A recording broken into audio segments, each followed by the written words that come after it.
Hey everybody, welcome to a little video of mine that I'm going to show you.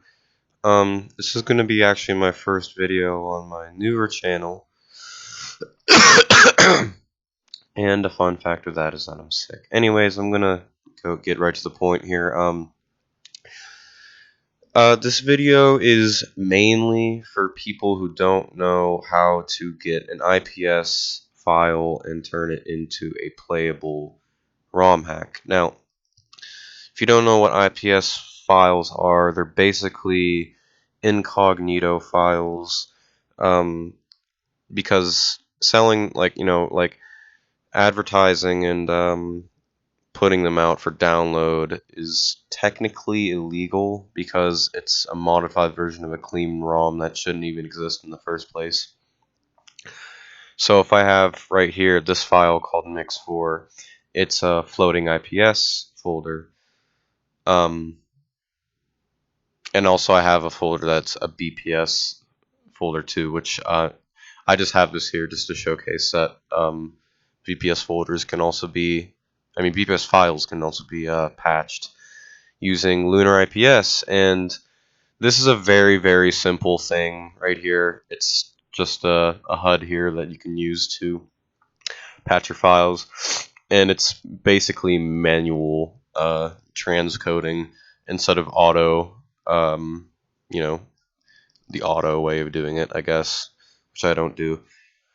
And right here I also have flips. Now this isn't part of the video at all, but flips is mainly for N64 hacks. So if you get a BPS or IPS folder or floating IPS for a Z64 file, um, essentially you can do the same thing, which I'm about to do with ZSNES folders shown below.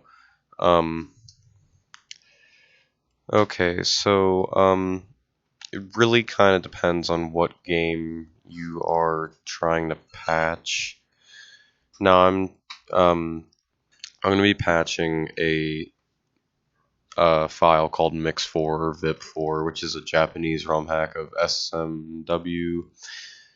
And well, just in case you actually are, first of all, here's the link here. I'll put that in the description for vip4. There's an English version right here, or the Japanese version. I prefer the Japanese. And here is the link right here, which I will also be putting in the description for Lunar IPS.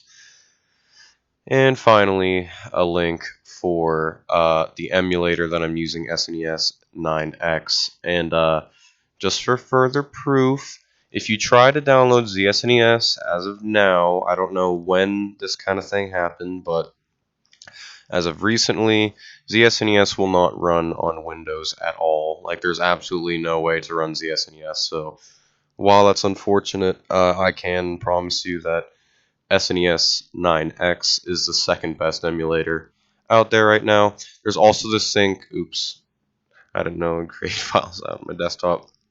There's also this emulator called RetroArch, and while it is fantastic, it's a little hard to use. I'll open it right now just to show.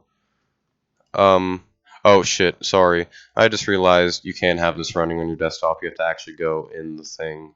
So I can't show that. That's a bit unfortunate, but I like SNES 9X because one, it's very easy to use, and you have a lot of options that are just here for you. It's basically just a run and emulate thing. There's no launcher or anything you have to go through. Very, very simple, and it also reminds me of Project 64, which I still use a lot. But anyway, oops, I forgot I have two of these open. I do not have the thing open for the clean ROM for Super Mario World clean ROM. If you look for a clean ROM online, you can find some good stuff at GitHub, and you'll find basically a clean folder for it all. So anyway, we're going to get straight to the patching. Lunar IPS is what you want to use. Go to Lunar IPS patch, and I'd recommend doing it straight to your desktop for anything you want to patch. I have mix4 here, and it shows it's a custom IPS folder. and then you're gonna have to find a ROM to write over it, and that's when you're gonna have to use your clean ROM, and it's successfully patched, and there you go. So when you're actually running this, I'm not going to do it right now, but when you're going to be running your game, you're going to select a clean ROM because whatever ROM hack you just wrote over it is what you're going to be using. Now, fair warning. Let's say you have another hack right here, like DGR World, a really cool hack. I don't know if it's that well known, but doesn't matter if it's IPS or BPS. It's gonna have to ask you if you wanna apply another patch to it before playing. Do not do the same thing unless you're done with the game you had before, because it's going to completely overwrite the file and it's going to start anew as the new hack you're doing, and it will not, regardless of save state or whatever you have on here. Nothing will stay the same. So that's just a quick fair warning if you're playing multiple hacks. If not, uh, you can keep your original hack. You can keep your original clean ROM, right? Um, you can always duplicate this if you want to play more hacks. I just recommend renaming them. But these have to be renamed, not this, because this has to be the same name, or else it's like read and overwrite, or else it will completely be just unrecognized by your emulator. Anyways, that's all I have for today, guys. Maybe I'll do a tutorial for flips if you would like to know how that works. But this is how you use Lunar IPS and how to patch stuff using it and play your ROM hacks. If you're playing a clean ROM, you can just open that straight up and just use that. But this is solely if you want to play ROM hacks and customize games.